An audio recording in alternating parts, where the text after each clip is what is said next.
Hello and welcome to Idea to IPO. I'm Jason Putnam Gordon, an emerging growth and venture capital attorney with K&L Gates LLP. K&L Gates LLP is a full-service, fully integrated global law firm on 5 different continents with approximately 2,000 attorneys and about 50 different offices. My practice focuses on working with emerging growth companies from formation through financings and exits and investors as they deploy capital into those companies, especially in the energy and climate space. And that's what we've got for you today, a fantastic panel that is focused on investment and innovations in energy and climate tech. We have Zoe Samuel, who's a venture partner at Starshot Capital, Leo Banchik, who's a partner at Global Founders Capital, and Carolin Funk, who's a partner at Blue Bear Capital, who also helped co-organize today's event. So thank you, Carolin. And Marie Thompson, who's a partner at Powerhouse Ventures, who we're finally able to land. We're really excited to have you with us today, Marie. Before we have the I'm going to have the panelists introduce themselves and provide a little bit more background information. Before we do that, just want to give you a little bit of an overview of today's discussion. We'll have a panel discussion for about 60 minutes. We'll then open up the panel to questions. If you have questions, please use the Q&A function. I'm not monitoring the chat. I'm going to be doing a lot of tech in the background. So if I'm looking away, it's not because the panelists have uninteresting questions. I may be tending to a tech issue or preparing the next question. So bear with me there. Today's panel is recorded. So if you miss some or all of it, so long as you registered, we'll follow up with a copy in about a week. So the corollary to that is don't share any confidential information. This is not a private venue. It's a public forum. And with that in mind, let's get started. So maybe we'll have Zoe start by introducing herself, a little bit of background about herself, her fund, the vertical that she focuses and her fund focuses on, as well as the life cycle stage. Zoe. Hi, thanks for having me. So I'm with Starshot Capital, and we just we're closing Fund 1. And we are focused on early stage companies in the that have gigaton potential in the industrial, food and ag, and built environment spaces. We have both hardware and software. And a little bit about me. I am, and I'm in Santa Clara. But as you can hear, I am not from Santa Clara. I'm not just doing a bit. I'm from a little village in the English countryside. And so I was previously at Google, where I co-created Anthropocene, which is Google's biggest climate solutions community. So we took it from a few of us sitting in a room going, oh my goodness, we're screwed, looking at the IPCC reports, to 4,500 people, many of them working on some of Google's biggest climate projects, using Google's 20% time at scale in a sort of Moneyball way. So as you see projects like Project Sunroof and Anthrocrishi and other sort of big hits of Google climate, many Anthropoceners worked on those, and we helped organize that. And that's how I got to know the Starshot folks, which the co-founders of Work on Climate were also members of Anthropocene before they left Google. And Starshot is deeply involved with Work on Climate. And before that, I was in showbiz, of which more later. Fantastic. We're delighted to have you here today. Carolin, tell us a little bit about yourself and Blue Bear. Hey, yes, great to be back with you, Jason, Rob, audience. Carolin Funk, still with Blue Bear Capital. I'm a partner still in the Bay Area. More of our team is in LA and in Jackson, Wyoming, if any of you is dialing in from there. We're in the financial district of Jackson, Wyoming. Our focus at Blue Bear is investing in software and data-centric technologies where energy, infrastructure, or climate are one of the end markets. So it doesn't have to be the full, the only business you do. A lot of the companies we invest in also sell to manufacturing, or some to cities, a lot to utilities. Yeah, so one of those end markets in that energy, infrastructure, climate space. We invest post-revenue. So usually looking for the first couple of $100K of product revenue. We understand that there's a lot of pilot work going on in our fields, so we're flexible on that. Our typical check size is $3 to $6 million. We're investing out of our third fund. What else? Myself, yes. How did I get here? I actually spent my whole career working on energy and climate topics and bounced around in all kinds of different areas before ending up in venture, which is where I think today I can have the broadest, biggest impact. Before joining Blue Bear, I was a startup operator, head of operations COO at 2 different energy storage startups, seed, Series A, a little bit beyond. Before that, worked on the corporate side at Siemens. I'm originally from Berlin, Germany. That's where I started out working on the policy world with German utilities and German government, and started my career doing a PhD on biofuels. We're not going to get into that topic today, I think, but yeah, those days were also interesting and important to go through. Well, wonderful. We're delighted to have you here. Welcome back. No topic is off the table, so who knows? Maybe it doesn't necessarily come up in our discussion, but maybe someone in the audience will use the Q&A function to ask. Marie, tell us a little bit about yourself and Powerhouse Ventures. Sure. Thank you so much for having me. I'm really excited to be on the panel. I am a partner at Powerhouse Ventures. We are an early stage venture capital fund focused exclusively on solutions that digitize, democratize, and decarbonize our global energy and mobility systems to combat the climate crisis. So at Powerhouse Ventures, I lead the investment team, diligence process, fund strategy, and have additional responsibilities across sourcing, portfolio company support, LP relationships, and other stuff. Have done a lot of deals over Fund 1 and Fund 2 and helped lead the fundraise of our Fund 2, which closed last year. So we're currently investing out of a $75 million Fund 2, writing checks from a few $100,000 to $2 million in the pre-seed and seed stage. Prior to Powerhouse Ventures, I got my MBA from Berkeley Haas School of Business, and prior to Haas, I worked in strategy, planning, and risk and finance groups in the oil and gas industry. I live in Oakland with my husband and 2 dogs, and I'm a recent cancer survivor. So those are the fun facts about me. Well, terrific. We're delighted to have you here with us today. Thank you for joining. And Leo, last but not least, by any measure. Sure. Yeah, no. Hello, everybody. Thanks, Jason, again for having me. It's a pleasure being on with Carolin, Marie, and Zoe, whom I just met. But I know we're going to get to know each other much better now that we're all in the climate space. It's a lot of camaraderie in this space. And so I'm a partner at Global Founders Capital.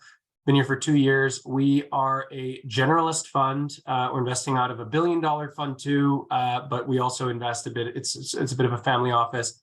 Generalist fund with partners scattered around the globe, but I'm the only one that focuses on climate tech exclusively. There's no earmark out of that $1 billion+ fund that we're investing for climate. It's kind of all up for grabs. We're pre-seed to Series A. But for a portion of the portfolio, we continue to back to exit, which explains our large AUM. We save a lot for follow-on. We do software, we do hardware. I like doing hardware. I'm a mechanical engineer by background. Before GFC, I was at McKinsey for about 4.5 years, doing a lot of work in sustainable investing and also helping utilities and even some startups think through the energy transition. Before that, master's and PhD in mechanical engineering with a focus on thermodynamics and what we call thermofluids. I've also been in climate since 2006, which looks like a great decision now that there's a big wave, but I was called stubborn and pig-headed many times. So, during the bust between Clean Tech 1.0 and what we feel today, but it's a very exciting space, and we're glad that everybody's here joining us to discuss these issues. Fantastic. I'll try not to call you stubborn and pig-headed today, but you never know what's going to happen. So just a quick recap, though. So Leo, both software and hardware, same with you, Zoe. And then in terms of, because I'm going to pivot and I want to just provide the audience results in a moment to just let you know who's in the room, but we've got a strong Bay Area contingent, although you will deploy capital in other jurisdictions, right? Leo, I know you all are global, hence the name. Carolin, you're in Europe as well. Is that? Yeah, we do. We invest in North America and Europe. In Europe, with a focus on the beer drinking countries and not the wine drinking countries, just because we have a better network there. So I don't have to be more clear on geography. I think everybody gets that. We've got one in Australia, so. Oh, fantastic. Okay. Yeah, and part of my involvement is precisely to do more in Europe. Wonderful. And yeah, go ahead. Yeah, we'll do North America and Europe. I wish I had as fun of a distinction as Carolyn, but I don't. We've done some the Netherlands, UK, and France, and are pretty open to Europe broadly. Fantastic. So with that, I'm going to provide the results of the poll. So we've got a strong Bay Area contingent, 40%. Same thing with the rest of the North America, another sort of let's just say US, another 30%, which doesn't surprise me given the time that we're in. And this is going to be available afterwards on a recorded basis. So if you're watching us on a time shifted basis, thank you for joining us. Additionally, we've got, in terms of the composition of the room, first-time entrepreneurs, 30%, serial entrepreneurs around 16%. I'll share these results. 21% in early stage companies, a few venture investors, a few angels, some folks in government, and then some folks who are something else. So, or somewhere else. So we look forward to the panel discussion. Maybe we can kind of kick off. So I think the last one we did was kind of at the tail end of 2022, it was in December. Since then, in the generally speaking, I think venture capital has been a little bit of a downturn, or maybe face some headwinds. But climate and energy, I think, has been still really pretty consistently hot. Love to get your take on what you're seeing in the market. Open question to the panel, whoever wants to go first. Zoe, go for it.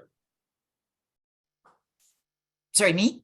Oh, well, it looked like you were about to speak. I'm happy to take the Oh, first no, stab. I was just, I wasn't in VC. I was at Google then, so I might be comparing apples to oranges. But yeah, that was a downturn in January. Y'all, I was laid off.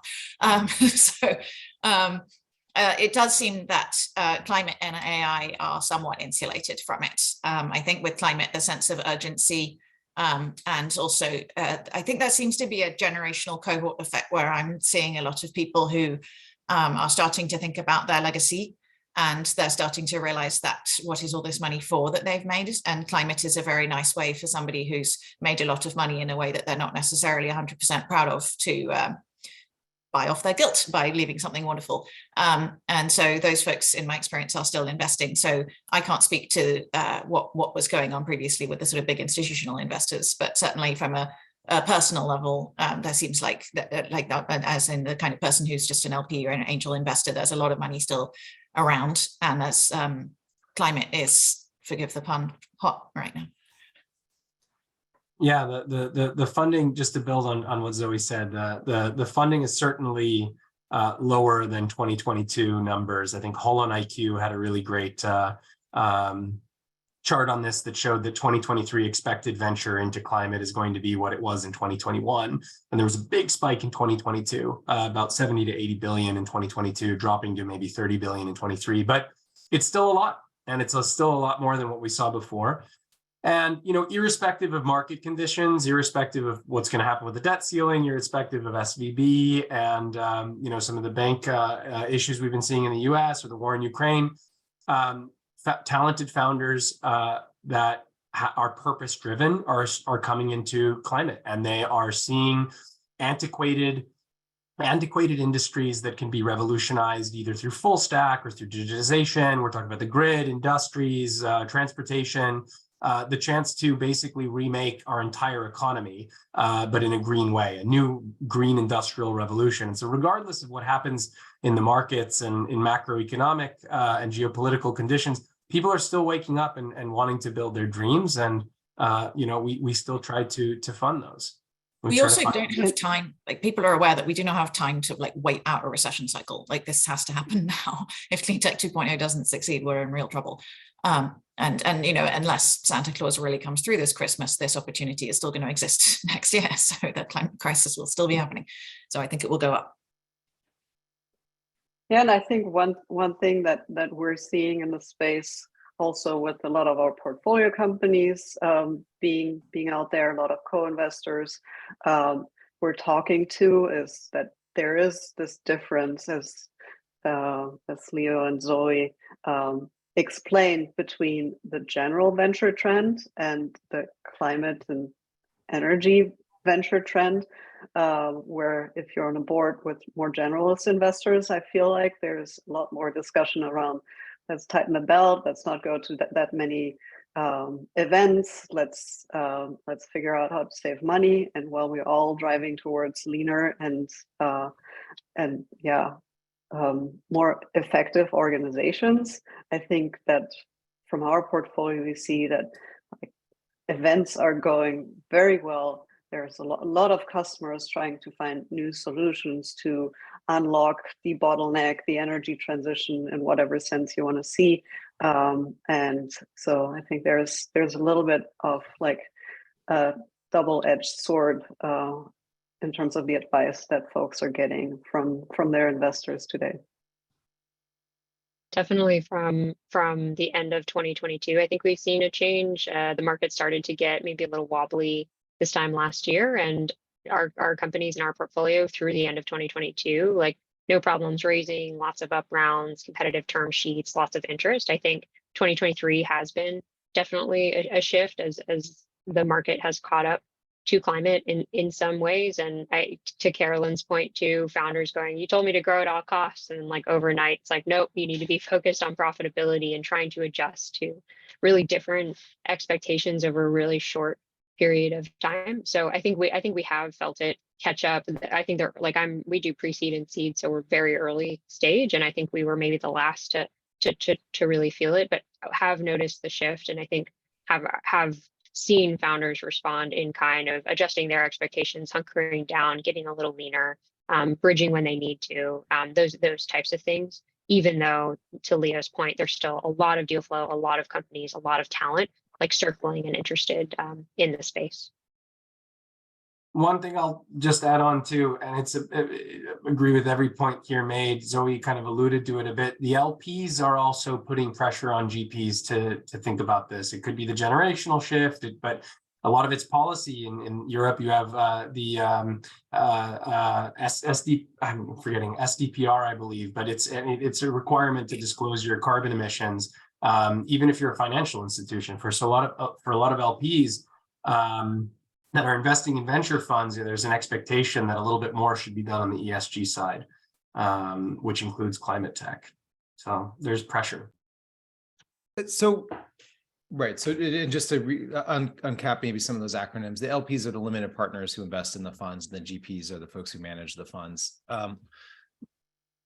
Can we zoom in maybe just a little bit on maybe how some of the advice or guidance to your portfolio companies has changed in the last, let's say, 6 months, and sort of what you all see on a sort of tactical level coming down the pike, maybe through the end of the year, or whatever you think the sort of inflection point would be to get through these headwinds? Well, I mean, we probably have all been advising folks to be as lean as possible even before that, but looking at really how can you scale a more asset light organization is always our goal. It's one of our parts of our investment thesis. That's why we invest in software and data centric businesses, because we feel that will yield the greatest returns for us and for founders. And so I think really taking a look at hiring plans, taking a look at budgets, how are we spending money in the most efficient way, not just to extend runway, but really to be very strategic how to grow an organization, because it's always easier, although it's hard to bring on more people, but then kind of let them go or make tough decisions is really something that we'd rather kind of have the first stepping stone in the strategy be thinking about what we actually want to do, and then be a little more opportunistic. If somebody comes around the corner, if they chat with Leo and he says, well, I want to invest a little bit in your company, be open to maybe adding them to the cap table, and just be a little more opportunistic in that sense. I will say we haven't sent any messages to our portfolio like some other investors have, that like here is what you need to do, here's how many % you need to cut. I think it's all very much depending on the business. And I think our strategy lends to that. We have a high concentration strategy. We invest in 12 to 16 companies out of each fund, so we can really tailor things to what people need. We're in it. I think that that all makes sense. Like it's I guess to build on that is what I'm saying. We're in an interesting position where obviously a lot of the investments we made fairly recently because we're fairly new, which means a lot of our guys and gals are sitting on cash, and so they may not need to raise again for a while. Which means, you know, we're not saying that you need to like that go nuts and just start spending money willy-nilly, but you know we're not saying that they need to get rid of the snacks yet anyway. And the other thing is we're helping them to get a little bit crafty, because obviously run lean is great, but you don't want to be, so you have to be smart about where you run lean. And for example, one of our companies needed to hire somebody for a senior role, and I basically said, like, take advantage of the fact that there's 130,000 people just been laid off in the last few months, and there's all kinds of talent out there that's looking to pivot into climate who has extraordinary skills. Or they were in climate, but they were the climate person at a big company, and now they're wanting to be somewhere where that's the core business. And so this company needed to hire a senior person, but did not have senior person money. And rather than allocate more money to hiring that, we got them a fractional CMO who's a former Googler, who's best in class. And I said 20 hours a week of this guy's time is absolutely worth 50, 60 hours of anybody else's time. And that's what you can afford for now. And they're going to want, after they've done their next raise, hopefully he goes full time. So there's ways like that where you can be clever about the bang that you're getting for the buck. Yeah, I think the only thing I would add to those very good points is we are often coming in, we are having companies that raise in 2021 that are at this point where they need the money. And so trying to advise on like, how can we get creative about a bridge, or if you do need to go out to the market, like make sure you're ready. And just to Carolin's point, like what does readiness really mean for a Series A investor? It really depends on the business and trying to cater those expectations of like, have you really hit metrics? Can you show a lot of velocity? Can you show a lot of capital efficiency? Can you, whatever you're raising, can that get you through, into 2025 when hopefully the market is a little bit better? Those are the types of conversations we're trying to have just to set themselves up for success, instead of going to the market half ready, spending a lot of time and energy and a lot of investors who say no, instead trying to do really targeted raises if we raise at all, and trying to guide around that to get ahead of the market a bit. Agree with all those points. Would add some startups are considering venture debt in a way to extend runway. Runway is extremely important. I think the gold plate, kind of the advice that I'm hearing around the table is, you want to go out for a raise when you have 12 months or more of runway, but that's very hard to do. If you're under 6 months, then you are in a position where you are giving a lot of leverage to the VCs to come in with pretty aggressive terms. And so, yeah, if we made some investments recently as well, and what we tell them is to just remain lean, keep runway as high as you can, keep the burn low. Profitability definitely important. Just echoing all the thoughts here, but we are in a different place now than we were in 2021, and there's no view that it's going to get better. We don't know what's going to happen with the debt ceiling, whether we're going to go into a massive recession in a week or two.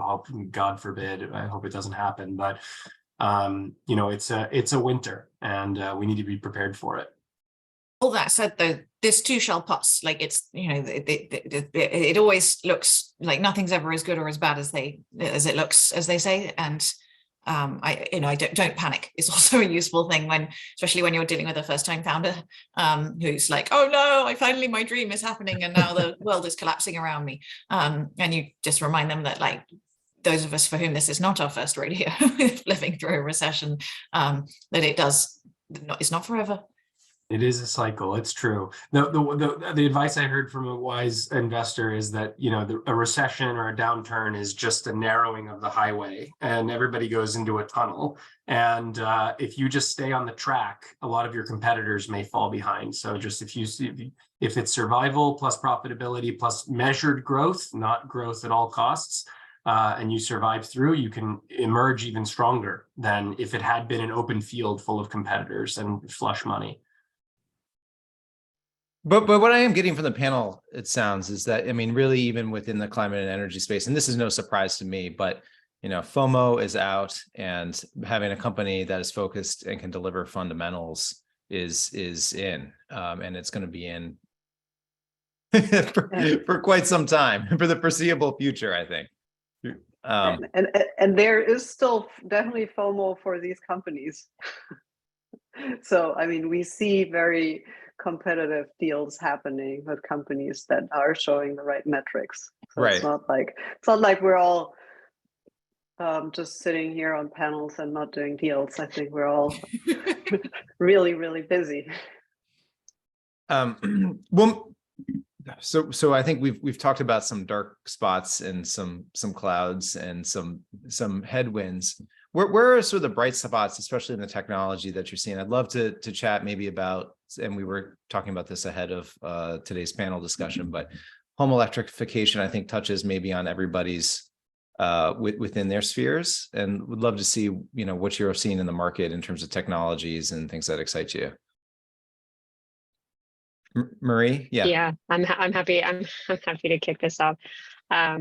Yeah, we made an investment in the residential electrification space last February, so kind of pre-IRA, and even pre-IRA saw a lot of fundamentals that were really exciting, like a multi-trillion-dollar market, a lot of different customer sets, a lot of room for a lot of different business models, I think, to do well. Growing consumer awareness. And then with the IRA, I mean, those tailwinds only accelerated a lot of that. I mean, some rules are still being written, but a lot of state, local, federal rebates, programs, incentives are coming through or are about to be written. So a lot of exciting kind of tailwinds, a really massive market. And I think a market timing piece that just makes sense in a way that it may not have made sense before. So I think we're seeing, we invested in a company called Helio Home. When we invested in 2022, they were one of maybe a handful of companies that were thinking about the home electrification space. I think in the last year and a half, it's been a really a real explosion of companies and approaches and technologies and targets. And so I think that just speaks to the market size and the potential and what could happen. So Helio Home is positioned as they're helping their customers get comfortable, climate-friendly homes and to not deal with contractors. And that's like a really special sauce kind of argument. And they've been doing really, really well just from that. So the CEO helped build software at Sunrun during their kind of crazy growth days. And so it's really focused on the consumer experience. I think right now, one of the goals for home electrification is really that consumer perspective. It's confusing. Your average everyday person may not know. I mean, I am like a millennial climate investor. I'm not a homeowner, but I'm like that kind of target. And I couldn't tell you off the top of my head what I pay, PG&E per kilowatt hour, for example. So there's a lot of confusion. There's a lot of layers. And so they're taking the approach that if you can solve the consumer experience, if you can get a one-click, super accurate estimate on your home, if you can have the contractors managed for you, if you can have folks in and out in a reasonable time frame so you can enjoy your comfortable climate-friendly home, there's a lot of value kind of just to be driven there. So they've chosen that position where they are interacting with contractors, but I think we see a whole range of solutions where you have lighter touch solutions that are doing that like home design piece. You have solutions even upstream of that are helping people do their own home energy audits, helping to streamline the education piece, helping them get connected in. You have solutions that are helping on the rebate side, which is a whole clunky process. Thankfully, Rewiring America is releasing a lot of APIs to make that easier. But even understanding, what your home qualifies for is a challenging space. You have solutions that are going after contractors who are right now really not necessarily incentivized to install a heat pump. It's much cleaner, easier, economically efficient for them to just replace your furnace with another furnace. And so education and tools and pieces there to support the contractor ecosystem. And then you have bigger players that are more vertically integrated that are thinking about multiple of those stakeholders. They're taking project risk and paying back on guaranteed savings. So there's a whole range of innovation, not to mention like the direct consumer, more hardware equipment components. So we're seeing the rise of Span and Quilt and Gradient and a bunch of these really sleek, consumer friendly equipment pieces that shouldn't necessarily compete with the Schneider Electrics of the world, but here they are, pulling off a really interesting sales channel. So I'll pause there, but I think there's so much space in home electrification, and we're like really at the early innings and early days, and past a lot of the hurdles that maybe residential solar had to crank through in their early days. It's a much different landscape today. So getting into the homes and getting homes electrified has really started to take off. To add Yeah, to that, But this is obviously a hot topic. go ahead, Zoe, go ahead. I was going to say, yeah, we also have we have an investment in a wonderful company called Harvest Thermal that basically turns your water tank into a battery. Also, can we just all agree right now that it shouldn't be called a heat pump? It should be called an energy pump, because it can also cool your house. And that is bad branding, which climate is known as particularly. What? The whole of climate needs to be.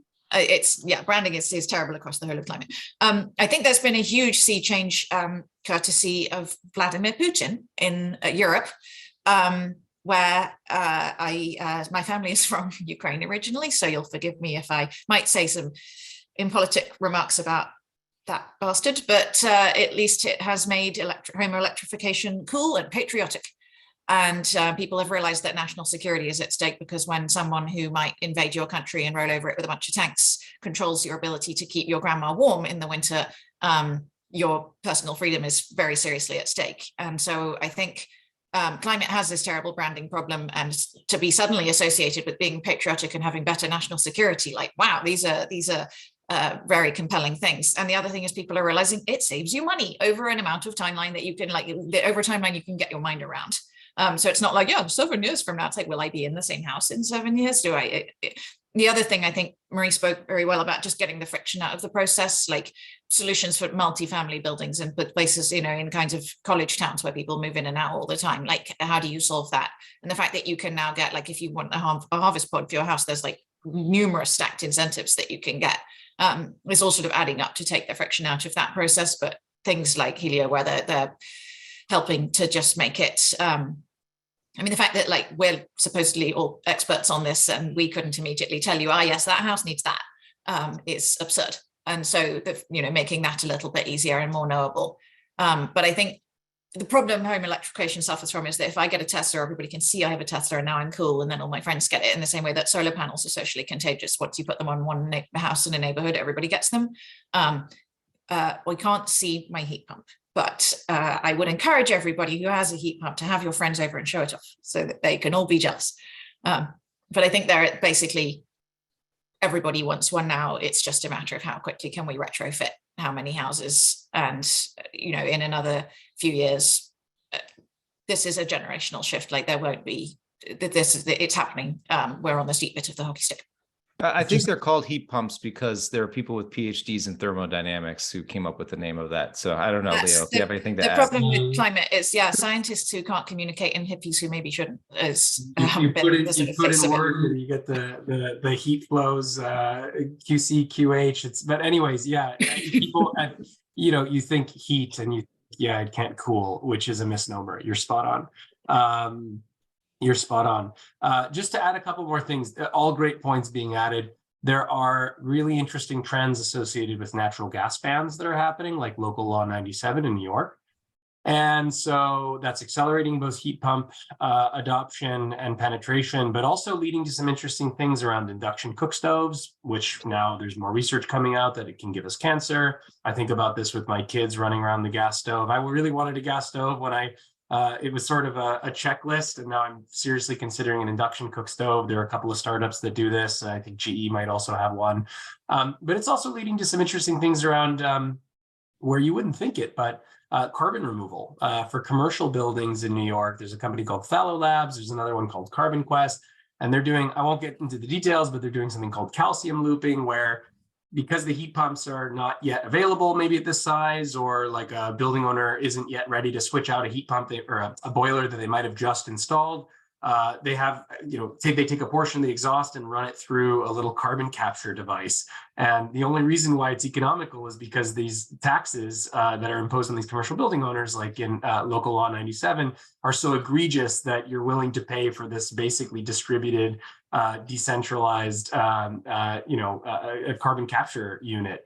So there's really interesting models sometimes that come out with new regulations and that enable new kind of business models. So I know I moved away from resi and went into commercial a bit, but a lot of interesting opportunities in commercial electrification as well. So. I think the one thing that also is a really big friction point that I would love to see somebody solve, like to the point about different models, is, what do we want? Comfortable homes. When do we want it? Like all the time. And so when do we get a new furnace? When the old one breaks. And so it's not like with a new car where you can plan for it. It's like if my furnace breaks, I need to, like if my boiler is down, I need another one. And it would be, gosh, if someone could come along with a solution to make sure that everybody gets waitlisted so that when it, and it's like you have this many years left on the life of your thing, and this is the deal we'll give you at what point to get your, to go electric. Gosh, that'd be marvelous. Either that or we get the eco-terrorists from the 90s to come back and destroy everybody's boilers. Oh God. We have those in Germany for sure. Go ahead, Carolin. One thing I wanted to add is that there's another bottleneck that I still see, and we all kind of glance over, because we have in a lot of cases what we call smart meters, but they're really actually not smart. I think they're still pretty dumb.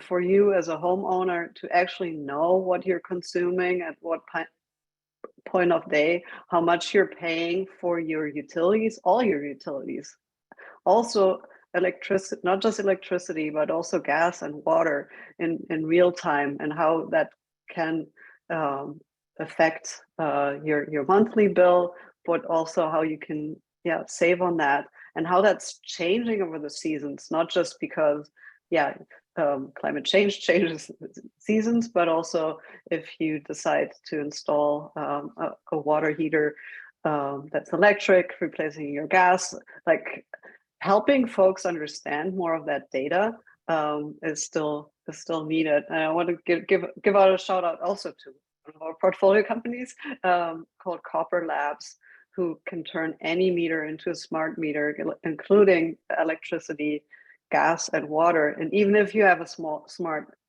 meter that gives you a data point every 15 minutes, and by the way, you get that information the next day. And you can go ahead and install a span panel or something that's super smart and helps you look at everything, or you just plug in a little copper device and you get maybe one level of less granularity. But I feel like we all got to talk to our regulators, the utilities, and tell them, hey, there's a lot of good technology out there that we could be using, and inform these folks, because it just takes too long for technology to get into the markets. And I feel like more data points and more information can be really helpful. It was a very lively and spirited discussion. I think, one other area that we want to touch on is in the supply chain, and maybe what opportunities we're seeing coming down the pike, and love to maybe have Zoe kick that off. Yeah, sure. So the supply chain, decarbonizing supply chain is obviously, I always think of so I'm just going to quickly define some terms for folks, because I imagine not everyone is nerding out over scope 1, 2, 3. So the emissions are defined as being either scope 1, scope 2, or scope 3. And my size of hands is meaningful here. So scope 1 is if I have a bonfire, I have created emissions using fuel that I have burnt. Scope 2 is I turn on a light, someone else has a bonfire, maybe with a bunch of coal or gas or something else. And so they have created emissions for my energy. So that's my scope 2. And then scope 3 is everything else. So it's all the coal mine that brought the coal to the power plant, and the truck that the coal went on, and all of those things. So it's easy to think of basically, because my scope 1 and 2 is someone else's scope 3, and vice versa. If you have good measurement for scope 1 and 2 and good transparency and accountability, then in theory, then you can get a good assessment of the whole supply chain. It's like, for those of you who are gamers, which I'm guessing is a few of us, when you unlock pieces of the map in a video game, it's sort of like you kind of have a sense of how much a map is left, but you have to unlock sections of it by getting better data in different areas. And obviously the data changes all the time. So there is a huge opportunity in this because all of these companies have net zero commitments. And just to be clear, though, if your company has a net zero commitment for 2050, like if I said I had a commitment to know 10 languages fluently by 2050, but I wasn't taking languages lessons today, you'd say I was having a laugh. So 2030, 2035, those are reasonable commitments, and I need to see what they're actually doing today. But they are starting now. We've got a wonderful company, Ren Energy, that is working with brands like HP and Target to decarbonize. And so making sure that they have good visibility into that murky bit of the map where you can't really see what's going on. And then here's the thing, you need it to be accurate enough to make a really good assessment of how much clean energy you need to replace the energy that your factories are using that's dirty. But if you wanted to get it unbelievably accurate, like to within 0.5%, we can't do that kind of thing yet. But we can do it well enough to know, for example, if you are a brand and you've got factories all over, you know where your suppliers are and hopefully where their suppliers are. You should be able to get a good audit where you can then say, okay, we've got this much energy here, here, here, and here. And in the case of Ren, what's clever about it is they can then bundle you up with other people who have got factories in the local area, so that you, instead of having, oh, we've only got, one thing in Saigon and it's too small to get a solar developer to come and, they're not going to show up for 6 megawatt opportunity. You can then get them bundled up with others in Saigon where you can, I'm sorry, in Ho Chi Minh City, please excuse my ignorant Western ways. Then you can bundle them up and then have a 50 megawatt opportunity. And that's how you can then get actual additionality, like actual real clean energy, rather than just offsets and a lot of that sort of voodoo accounting, which goes on. So the supply chain is going to be, it's incredibly difficult, but there's a fortune waiting for all the people who crack it. And just to be clear, like this alone, numerous unicorns can fit in this space. Like this is not, Ren obviously is going to be one of them, but there are going to be many others. How do you guys see regulation play in with us in this space? I mean, we've looked at, I don't know, was that yesterday's news where the Vera CEO is resigning. I don't know the full backstory, but for the audience, Vera is one of the organizations that is certifying carbon credits, which is what a lot of these larger organizations are using to offset some of their carbon emissions. Is this a Ponzi scheme? Is regulation going to help here? Where do you see things going? Sorry, Jason, I have to ask as well. It's meant to be a lively discussion. No, absolutely. I'm sure Zoe might agree with me. I'd like to hear her thoughts too, but it's very important. I think there's a carrot and a stick mentality here on how these things change, right? The carrot here in the United States is the Inflation Reduction Act that's making it quite profitable to set up, hydrogen or sustainable aviation fuel, or an extension of the ITC PTC to do more solar and wind, so that you can electrify more of these buildings, electrify your scope 1, 2, and 3. In Europe, they're working on a Green New Deal, which is, it's your one-upmanship against the IRA, but it's great. Let's all be competitive in the right direction to try to make the world a better place, a greener place. I don't think that's been passed yet. It's being discussed. In Europe, we have also sticks. There's CBAM, cross-border adjustment taxes. It's basically like a carbon tax. The other sticks are disclosure requirements, which I mentioned earlier, that apply to LPs, but they also apply to corporates, where you need to disclose your carbon emissions and have a plan for how you're going to tackle them. And so, it's a bit of the carrot and stick mentality. Certainly regulation like a carbon tax, everybody's been wanting a carbon tax for decades.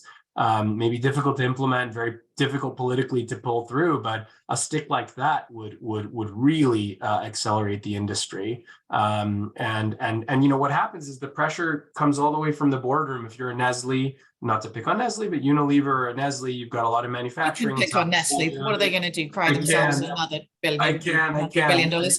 You're right. And no, you're spot on. But a lot of these CPG companies, the board will make approvals on, they'll first do an audit, like Zoe said, scope 1, scope 2, scope 3, they'll build maybe what's called a marginal abatement cost curve. So they'll understand the levers that, where the carbon is within their organization. Scope 3 is definitely the largest part of most of these organizations. Carbon footprint, probably like 90% if you're looking at scope 1 to scope 2 and scope 3. And then the pressure trickles down all the way to suppliers. So Amazon or Apple, for instance, will trickle all that pressure down to the base suppliers that are providing aluminum, steel for the iPhones, right, and for all of their equipment. And it trickles down into some of these economies. It also, I think it's important that it also comes up. Like if you look at the UX, like, or the user research on, the consumers of today, everybody under the age of 45 is, you have majority support for, paying a slightly more, even if necessary, or for at least caring about it. Like, it's not going to be possible to do business without caring about this. And it's certainly not going to be possible to hire anybody worth hiring if your company doesn't care about this. Like, if you're looking at these big companies, if you're the kind of person, like I have some knowledge of how all this works inside Google, which is taking all this really seriously and understands its role as, for example, a customer. First, if you as a nice big creditworthy customer that needs to come in and make it easier for all the others to do it, like as an incumbent, it has a responsibility. But there are people who will leave a $500,000 a year job at Google to go and make nothing at a little startup or at a nonprofit or something if they think Google's not doing a good enough job, and Google's doing pretty well. So where does that leave companies that are maybe a bit less sexy than Google when it comes to hiring? There's a huge movement of just where the talent is and where the consumers are. And it absolutely does matter. Like, they really do pay attention. And, without getting too much into the internal workings of Google, they do pay attention to the fact that people expect more of them. And people want to work somewhere that they're proud of. And people want to buy somewhere, like when I buy a pair of Nike shoes, the fact that, Nike is at 37% renewable energy, or was last year, makes me feel a bit better about that. And, I want people want to not hurt people.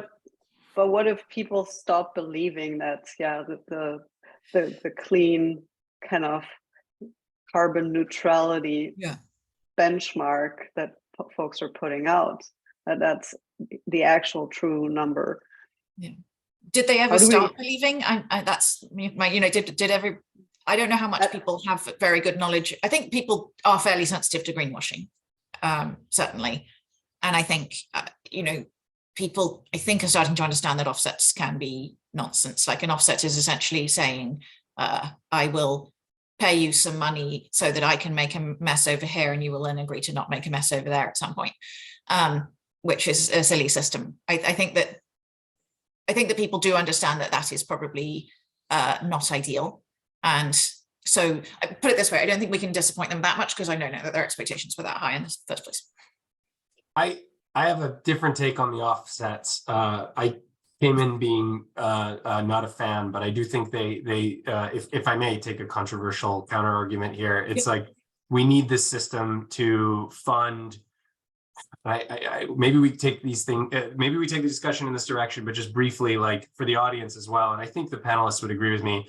We've put ourselves into a pickle right now, where in order to hit a 1.5 degrees Celsius target, we need to both do a bunch of reduction, which is all the stuff we've been talking about, electrification, reducing the amount of carbon that we're emitting, but we also have to remove carbon from the atmosphere. And as crazy as it sounds to be able to do like direct air capture, or we invested in a bioenergy carbon capture sequestration startup because we thought that it would have better unit economics than DAC, but we do need to start removing CO2 from the atmosphere because we overshot our budget. We should have done this 10 years ago. If we reduced 10 years ago, we might 2 years ago would have been better. Exactly. And so I do think the offsets are not ideal, but it does allow some of the companies that are flush with great profits and margins to be able to fund some of this early technology, which we need to scale up quickly. But I do agree that sometimes it can lend to greenwashing and lots of problems, and that's what we read about in The Guardian and all that. But I think it's great as an interim technology. Like, if you understood the Prius as an interim technology, the purpose of the Prius was to send a market signal that Teslas and then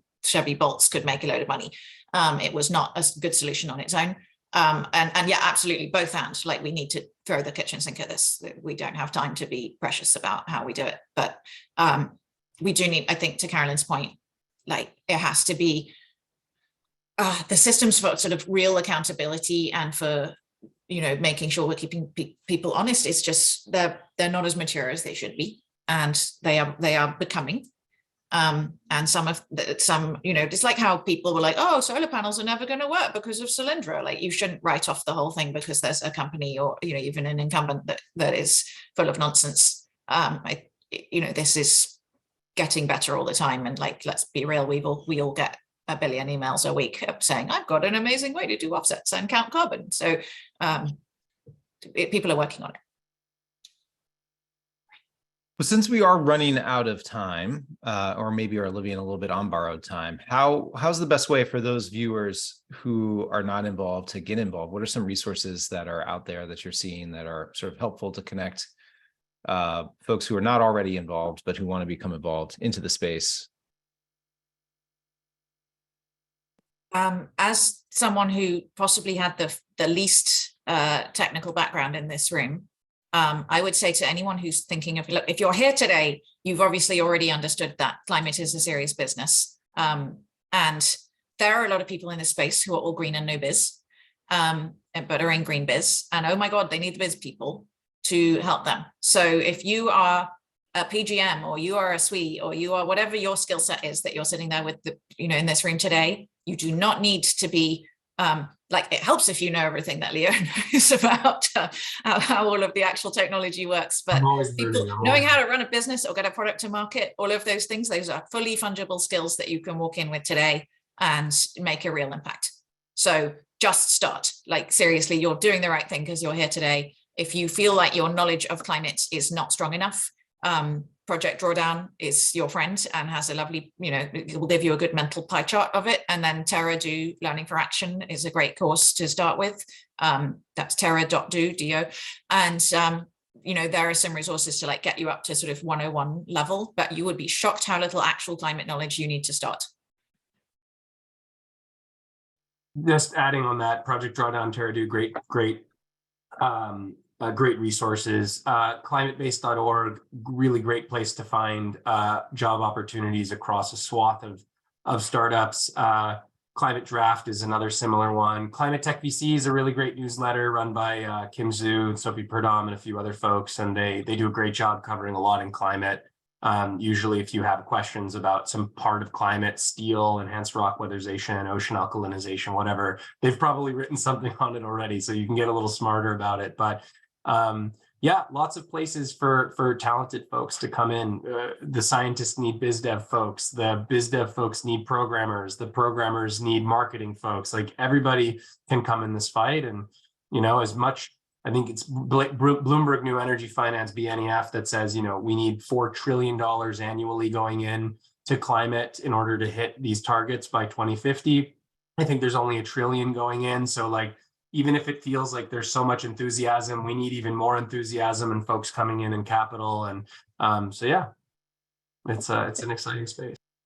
If you ever want to get more enthusiastic, attend one of the events our friend Matt at Climate Tech Cocktails is organizing. There are lots of events that you can attend. This is just one example, but you'll feel the energy in the room wherever you're going for. It's cocktails or drinks or lunch or breakfast, or just hang out and clean up the seashore.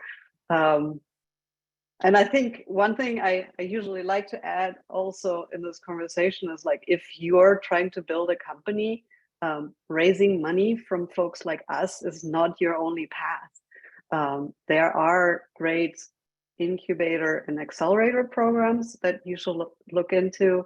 And there are lots of public money grants out there. So raising money from us will dilute your ownership most. And so, yeah, talk to us, of course. But before you, like, getting your idea off the ground, there's a lot of funding that you can tap into. And so, yeah, it's also, that is not easy, but maybe we talked about AI and large language models last time. Maybe they can help you with writing more applications to a lot of these organizations. I will also work on climate is also one of the biggest communities that you should consider joining. two other points as well, just like maybe a shameless plug on the podcasting space. As you come up the curve, we host a podcast called What It Takes, WATT, What It Takes, and it's just stories of founders and folks who started outside of climate, who have started in climate, and kind of their stories and how they built a company. And so lots of great podcasts out there, but just wanted to highlight that one. And the last thing, I think, thanks, Leo, you're the link champion here. And also just wanted to mention, I think, like, to Zoe's point of all of these roles being really, really needed, I think we're at this really amazing maturation point where we have a lot of companies that are Series B into Series C and later stage and growing and beyond, like the first core people that maybe had to have really, really specific knowledge of X, Y, or Z, and are now just the same as, growth stage tech companies, and they need all of those sorts of support roles and knowledge and skills that come from those industry as well. So just like echoing, I think that the points that have been made, that there are so many ways to plug in, and even if it's not at the most cutting edge, most early stage, as these companies grow, a lot of those functions are make or break critical roles that they are, like, our companies are certainly hiring And outside also, of just climate circles for. and also for those companies, like, for those of us who, have kids or have a mortgage or have, like, you don't, a lot of people feel like, oh, you have to sort of take all this risk to be in climate because it didn't used to be something that was serious business. This is serious business. Like when we say $4 trillion has got to go into this, that's not going to put $4 trillion in a pile and light it on fire. It means $4 trillion of investment in real businesses, creating real value and real jobs. And like, a well-funded, well-managed Series B or C company, like, you're not going to get laid off again 3 months later and discover that it's all gone away. This is, I spoke to the SVP of sustainability at Google, a man called Ben Gomes to rhyme with Holmes, he founded the search PA at Google. He was employee number 48, I want to say. This is not a man who needs to have a job. He's doing this because it's the right thing to do. And he said the way he feels looking at climate now is how he felt in the late 90s joining Google in the internet, basically. And the expansion of that. That is how big of a hockey stick we're on. This is the good hockey stick. Like, this is a serious career choice for the rest of your life. So, when you go home at Thanksgiving and your mom says, what are you doing? I'm saving the world and I'm going to make good money doing it. Well, I guess just to be clear though, Zoe, if you take $4 trillion and you light it on fire, that's scope one. Right? But if I click a switch and then you light it on fire, that's scope two. But on a more serious note, I mean, to pick up on what Carolyn said, if you are interested in getting in this space, you want to launch a company, venture capital is not usually the starting point, right? It's angels and groups of angels and friends and family initially, because the folks on this panel, and you can learn more about them online, and learn more about their funds online, what they're interested in. Usually there's already a team together, at least a prototype. I think Carolyn mentioned earlier, they are post revenue. So you got to have customers, usually to be considered. Venture financing is a means to an end, but usually you've already put in a year, 2 years, 3 years or more on the journey to even get to that stage. So that's important to educate yourself. Yeah, go ahead, Leo. I just want to build on what you're saying, Jason. I'm looking at some of the Q&As. I'm hoping maybe I can hit off a few of them. Like, just to build on what you just said, usually if you're doing hardware, having some kind of a techno-economic analysis, which is code word for unit economics, are you as cheap or cheaper than the status quo? Usually, unless you're a special fund like a Zola or you're the government for non-dilutive fundings, you're going to want to be at a TRL of around 3 or 4. People want to see that it works in the lab and can be scaled up. And not all funds will require revenue, but at least some indication of product market fit, customer traction, that you fit a thesis that they may have for their vision of how the world is going to unfurl. There are funds that do investments in hydrogen. There are others that won't touch it. There are funds that do investments in direct air capture. There are other funds that won't touch it. So just do your homework. If you do have a venture that you're looking for VC money, make sure you're talking to the right funds that would do a and deal. CTVC has a list. There's 180 funds listed there, and it says ctvc.co. Has a list of funds and it mentions what areas they're interested in. But yeah, before you get to funds, there's the 4 F's of fundraising: friends, family, fools, and fans. And fund is the 5th one. So try those first. Fantastic. So that closes out the hour. I think what I like to do usually is try and segue a little bit. So maybe if each of the panelists could just share any thoughts that they have, they want to share with the audience for 30 seconds, as well as your contact information if you'd like to be contacted, or what's your best contact information if anyone wants to reach out. We'll start with you, Leo, maybe. Sure, always fun being here. There's a lot of work to do.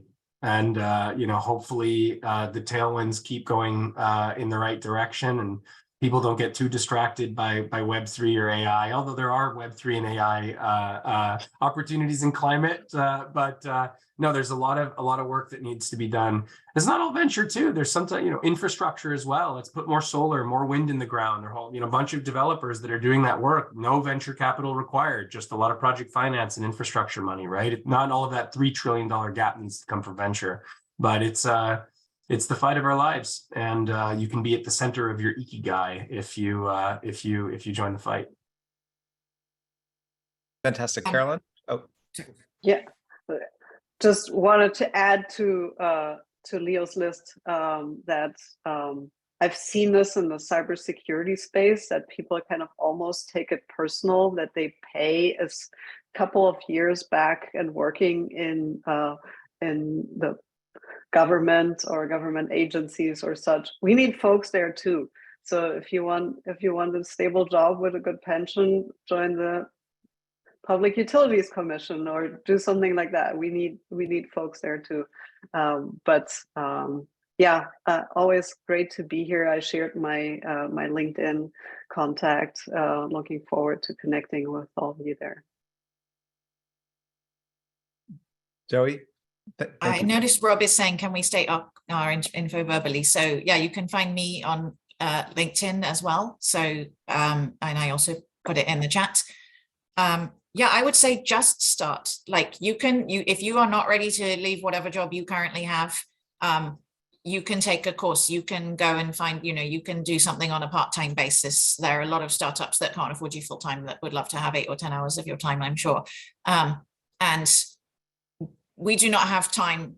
Like, don't let the perfect be the enemy of the good. I started doing this because it was the right thing to do, and because I mistakenly thought that Google 20% time was compulsory. And then turned out I was very good at it, or rather very good at enabling other people who are much more techie than me to do it. So I would say you have what you need to do this now, today. And you don't need to wait around. Like there are jobs, there are opportunities to volunteer, there's local solutions, there's government. Like Carolin said, we need people across the whole sector. We're redesigning the whole of society, which we've done a few times in the past, but this is the only time we've ever done it this fast without there being a major war, God willing. So let's just start. And I promise you can contribute now. Thank you. Marie? Yeah, I mean, not much else to add. I guess the only other thing I would say is we've made a lot of progress. There's a lot happening and sectors are maturing, and there's a lot already running, but we're still in the very early innings in a lot of other ways. So just, I think to Zoe's point, you haven't missed the train. There's still so much, to do, and a lot of talent that's needed. So yeah, you can, our website is pretty easy to access, powerhouse.fund. Also hello@powerhouse.fund if you have ideas or if you have a startup. I'm always excited to connect with folks. Fantastic. And you can reach me at LinkedIn. So Jason Putnam Gordon at LinkedIn. I use the Putnam because there are many Jason Gordons out there. And I also keep office hours at jason.gordon@klgates.com. Happy to set up a time just to chat. In the meantime, or not in the meantime, we're going to transition. We're going to transition over to the Q&A. Please use the Q&A function. As you probably guessed, I have not been monitoring the chat. I got plenty of other things to run the tech in the background, and I've gotten distracted by the chat before. So I've made a deliberate decision not to do that. But if you have questions for the panel, this is your opportunity. We'll be taking questions of general applicability first. And so please submit them. I think Leo already kicked off answering some of the questions about sort of what you're thinking about in the hardware space and when you would be VC eligible. It might also be helpful just to talk a little bit about the VC model. If someone could just give a summary in terms of like the time and the investment horizon, I think that's helpful, especially in this space, because some projects and technologies are not necessarily commercially ripe, in which case maybe you'd be thinking about government grants or other things along those lines to try and get you to the point would be ready to be commercialized. I saw you shaking. Yeah, go ahead. I'll take a quick first stab, and then I'd love to you know, if I get anything wrong, my panelists can come in and correct me or add. Usually early stage VCs are going to want to find companies that have a strong team and a strong tech solving a problem that exists, not pushing an interesting technology into the market, but bringing a technology that the market will pull in.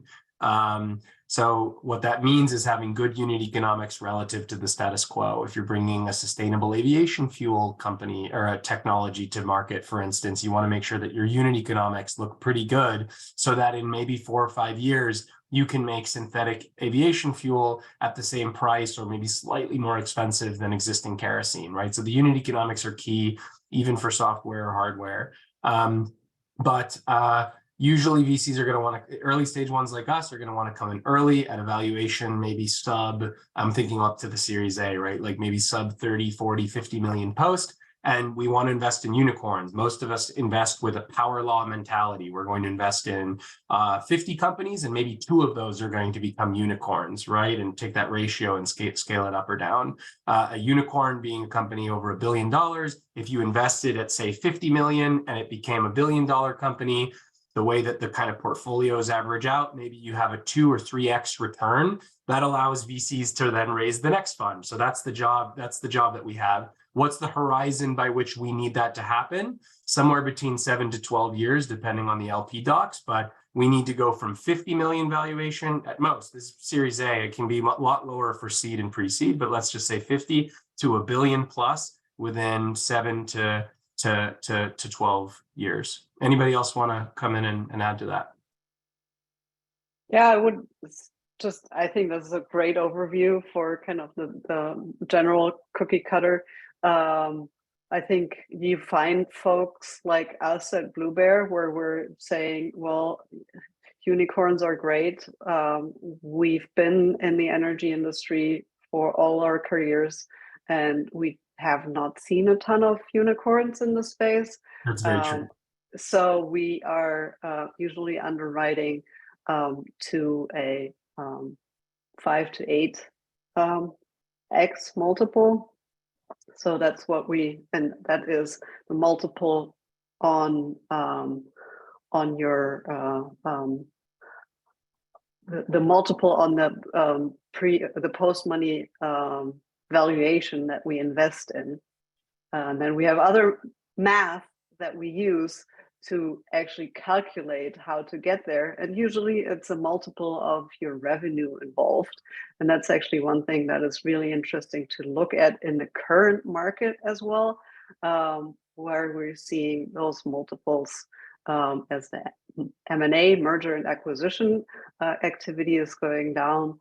These multiples are also going down. So that's the reason why all of us are trying or are looking to get in at lower valuations, because if I can invest in your company at just for the sake of the numbers at $2 million maybe at a 10 million post versus a 50 million post, and I want to get to a 5 to 8 million 8x multiple, I'm already kind of so much easier to get there with a lower initial valuation. So I think just trying to understand that math and also ask questions during your calls with folks like us, like what's your timeline? How old is your fund? And if somebody tells you, well, we're investing out of a 2018 vintage fund, well, that fund is 5 years old. So your time that Leo mentioned was 7 to 12 years as already only 2 to 7 years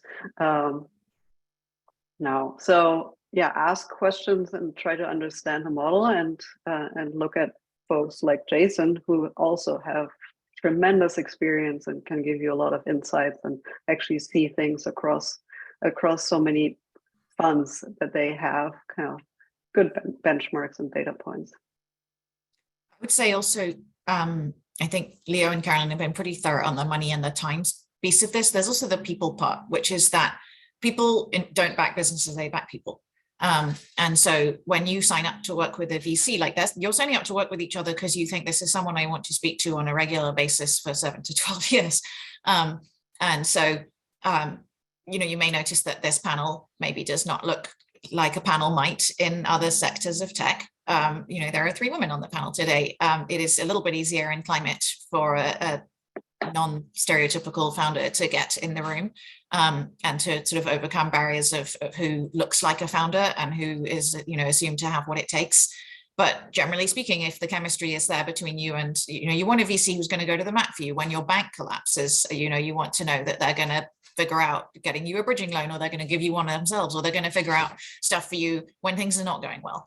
And they're going to be someone that you want to call when it's like when you lose your big customer, you don't want to be afraid to call them. You want them to be like, okay, let's figure out a solution. How are we going to, until you get a new one, that kind of thing. So think about what you want from a VC besides the money. Like, you're there for their relationship. They're going to give you hiring help. They're going to give you customer introductions. Like, what do you expect from them? And are you going to be a tiny fish in a big pond? Are you cool with that? Do you want a more curated experience? Like, speak to the other founders that they're working with. And it's very much about just ultimately people who really believe in a thing, who all want to make it happen together, and they should believe in your product and your company as much as you do, which may be the first time anyone has to that degree, but they're putting their money in. So they should also be willing to put their time, their expertise, and everything else. Thank you. And Carolyn, thank you for the plug. I mean, one of the nice things about being at a large law firm, whether it's this firm or other firms that work in the space, is that you do see a lot of deals. And so you've got access to a good data set, and that can be very helpful, especially for early stage companies. So just understanding what the market dynamics are. One other just brief comment, it is a long-term partnership with a venture capital, with a venture fund. And so, one things that companies will do is some reverse diligence from time to time, right? And VCs will get a reputation, and so making sure you understand who your business partner is and it's a good long-term fit is critical. And that's just a dovetail on what Zoe was saying. We talked about a couple of different spaces earlier. We talked about home electrification. We talked about supply chains. One thing I don't think we've hit on any of our panels that as I sort of think back, I could have forgotten, but like sort of circular economy and reduction in waste. Is anyone interested in playing in those spaces, and what are you seeing? I see, a lot of companies sort of like fast fashion, trying to get rid of that, trying to get products that are lasting longer, and this also sometimes fits into with the supply chain as well. So, yeah. Definitely opportunities here. I know Marie and I have had conversations here about this in the past, so I want to hear her, well, everybody, but I know Marie probably wants to chime in after this. There are definitely opportunities here. One of my favorite funds that focuses exclusively on this topic is called Closed Loop Partners. They're really sharp on this. There are definitely opportunities from software to track the transparency of different goods moving through the supply chain. Scope 3 kind of comes in here as well to recycling startups. Look at Redwood Materials, that's circular economy. Redwood Materials is a big, large company that gives batteries. It does battery recycling. There's also Second Life battery companies that will take batteries from your car and then use them for grid storage or home energy storage. There's, you can think about anything that you cradle to cradle kind of mentality. I will say though, it can be tricky sometimes because the waste can be really expensive to sell. Sometimes, I've seen a lot of plastic companies like bioplastics or compostable plastics. That can be really hard. And the unit economics are then, again, very stressed because it's so cheap to make plastics from fossil fuels that we kind of need regulation in order for that market to really take off. But, a lot of opportunities in this space. You just have to be very, very judicious about what you choose and the economics associated with that model. Yeah, we haven't made an investment in this space, but we think about supply chain a lot. And I think where supply chain and circular economy, they all kind of weave together. I was lucky enough to be on a panel recently with the CEO of a company called Glacier, and they're doing robots and AI for recycling. And it was a fascinating, experience to be able to hear Rebecca, the CEO, talk through some really fundamental changes in like traditional recycling. In 2018, China basically said, hey, stop sending your trash. We're not going to do this anymore. And it's changing incentives for recyclers across the country to go from a volume mentality of get as much volume, on the boat as you can, to a quality mentality. And it is not a digitized industry. It's a very long tail of like local owners aside from the huge corporates. And so a lot of opportunity there. People, their incentives have shifted and people are putting their heads up on, what kind of tools and solutions do we need now to focus on quality? And it's just not a lot of digital solutions there. And I think that in conjunction with like this carrot and stick thing that Leo has brought up a few times is also there, where now new regulatory regimes in Canada and in certain states and in Europe, where the sticks are really harsh or pointy, I guess, where if you don't comply, if you as a CPG can't prove, instead of like really, really technically, like, yeah, theoretically with the right equipment in the specialized way, this cup could be recycled. Instead, if you have to prove that your cups are being recycled, or you're going to get really large fines, it's creating, I think, this stakeholder engagement that hasn't really existed before, where CPGs are having to talk to recyclers and come to the table and work on the same sorts of problems. So I think there is like a market timing piece, especially on just the broader recycling side, that is super interesting and definitely a difference than in the last few years, kind of like a step change piece of the puzzle that really wasn't there before. And just we have an investment in the space, a company called NMass Energy, and they're spot on in that middle of the market that is really broken in the space, where there is not a lot of information out there on what is available where. Like every waste has a location constraint. You don't want to haul it across the country. You don't want to, well, ship it to China if you can. But really to get from, like, I look at it as the kind of the message is like, we want to get from waste to value, but we don't want to lose a lot of value on the way by transporting it from A to B. So really what NMass is doing is providing data sets on what type of waste, with a focus on agricultural food waste and some other waste like tires and lumber. Where is what available, so that somebody who builds a facility that turns waste into energy, waste into other value, that they know exactly what is available, get some predictions on how that will change in the future, and really de-risk their project development, project financing business. I think what those are all well taken points. The other thing that I think about is everybody hates trash. It doesn't matter what your politics are. Nobody wants to go swimming at the beach and it's covered in plastic. Like, that's depressing. You don't even have to believe in climate change to like be cool with the fact that we need to solve this problem. Nobody thinks it's a good idea that we don't eat 30% of the food that we grow and that we don't drink 30% of the water that we put in our pipes. So a lot of it is about preventing stuff becoming waste, like food waste. Yeah, let's do something useful with it once it's turned into waste, but nothing, designing out waste all the way along the loop is like, we need to have a mentality that we are, when we design an object, it should be designed to be disassembled, not destroyed at the end of its life, so that the components can be taken apart. The team I was on at Google GTech Sustainability, our focus was a world without waste. And we would do team outings to MRFs, material recovery facilities, where they deal with all the trash. I highly recommend your local one is probably available. I highly recommend going to see it. Because wow, it will change the way you interact with every object in your house forever, and make you, like, I do a 1 in 1 out with my wardrobe. This is my mom's jacket. I always make sure that I'm at home when she's changing her wardrobe, so that I can steal her stuff, because I have numerous sisters who might get in there.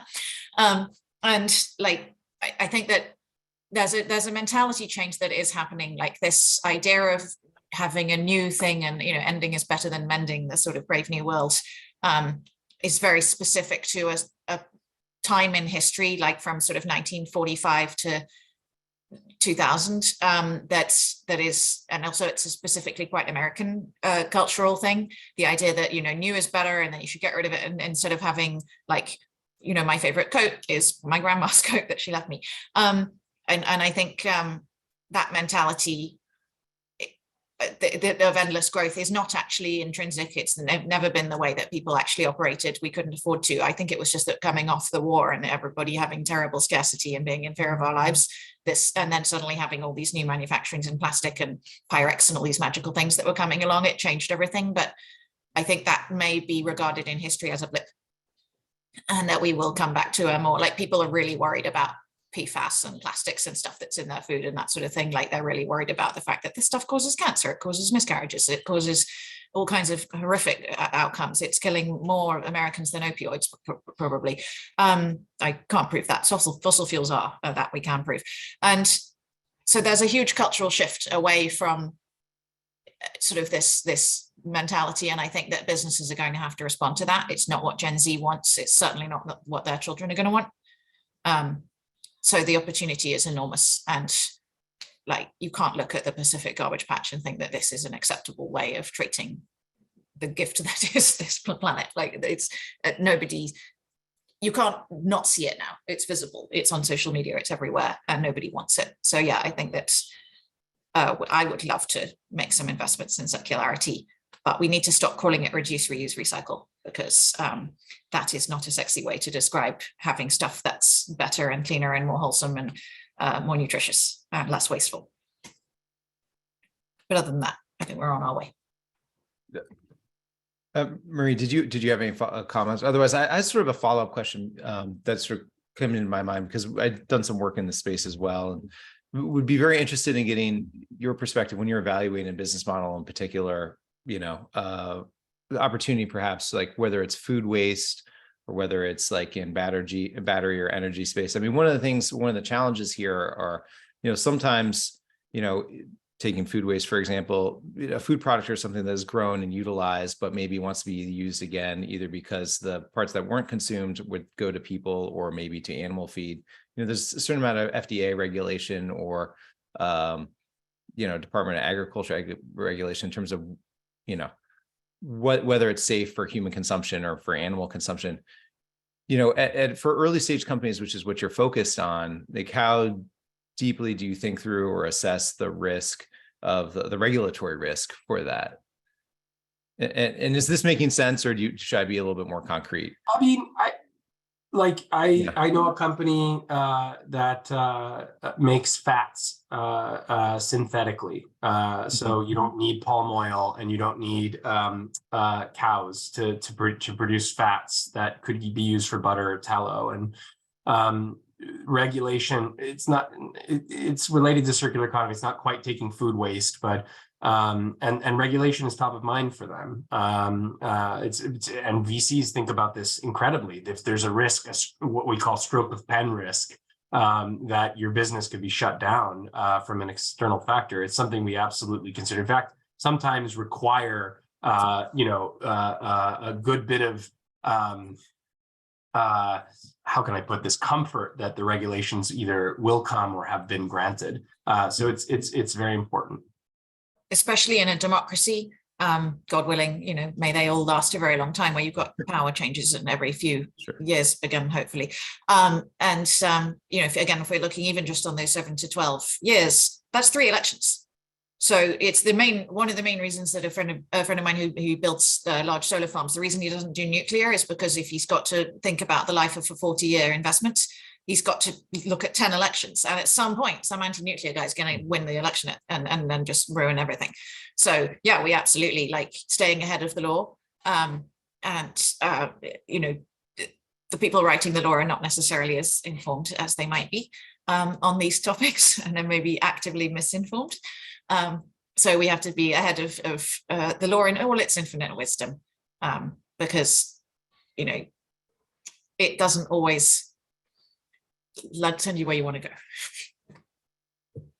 Fantastic. So I think we've got time for maybe one more question before we close out. I don't know if the questions are visible to the panelists, if there's one you want to take, or you know, happy to talk about fintech and see if fin and climate tech, see if there's any interest to talk about that and what you see sort of in a sort of maybe 45-second round the horn. There's a question here from Anonymous that says, should all climate tech conferences be done virtually to be truly green? Whenever some aviation. Anonymous always has the best questions, Zoe. Always has the best questions. Well, yeah, absolutely. No, is the short answer. There's no substitute for being in person some of the time. And if we are a first in market customer for green events, for example, the Olympics in 2028 in Los Angeles are working with a green consultancy that's going to try and make them the first really green Olympics. That is going to set the precedent that then, like, you know, if Taylor Swift said my next big tour is going to be like all green, plastic free, blah, blah, blah, suddenly everybody would have to do it. So we can actually, there's an opportunity here for us to set a good example. We take a train if we can, that sort of thing. But we should definitely show that it can be done right. Because what we're trying not to do is convince people that going green means giving up all the things you like, because actually it means having better things that you like, even more, like a conference where all the food is lovely and good for you and green. So I think setting the precedent that no, we're going to do it, but we're going to do it properly and we're going to prove it can be done is better. But I have to agree. I mean, there's lots of, I think we found that virtual panels can be fantastic, and yet also there's no substitute for in-person, and we've been able to maybe leverage more. So I'm very delighted and glad that you all are here with me today. Carolyn, were you about to say something? I didn't mean to cut you off. Oh, sorry. I was just jumping over to the last question you mentioned on the climate fintech. We see a lot of opportunity there. We see a lot of companies coming up in the space. I think what we're really looking for is the differentiation. If you want to help, let's say, build a platform where a marketplace for solar or such is like, what we're looking for is that you have a clear differentiation, either by like the supply on your platform is different. You have some unfair advantage in knowing what's going to happen, or unfair advantage in knowing the right folks. But I find it sometimes hard to see that clear differentiator.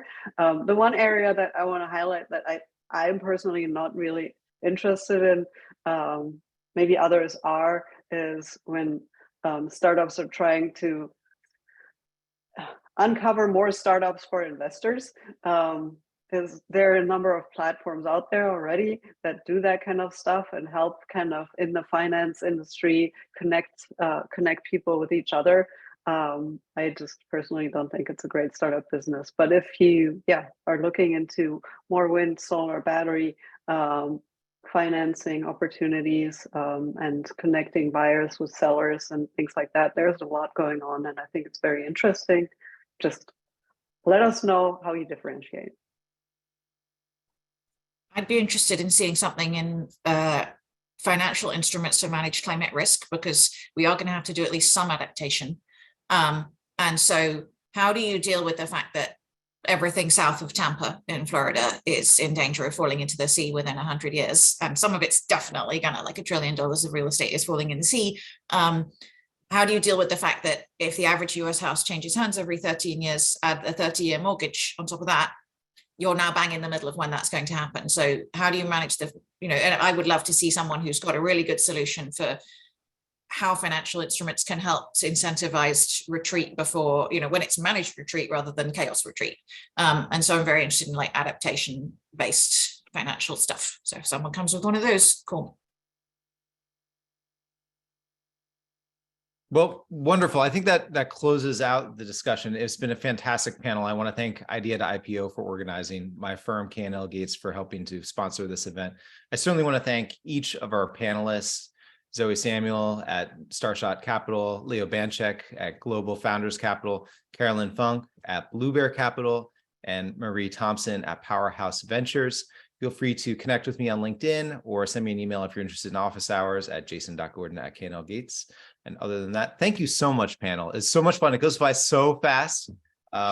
Really appreciate it. Have a wonderful afternoon. And audience, thank you very much as well. Take care. Thank you, Thank you. Jason. Bye. Thanks so Thank you. much. Bye-bye. Thank you, everyone.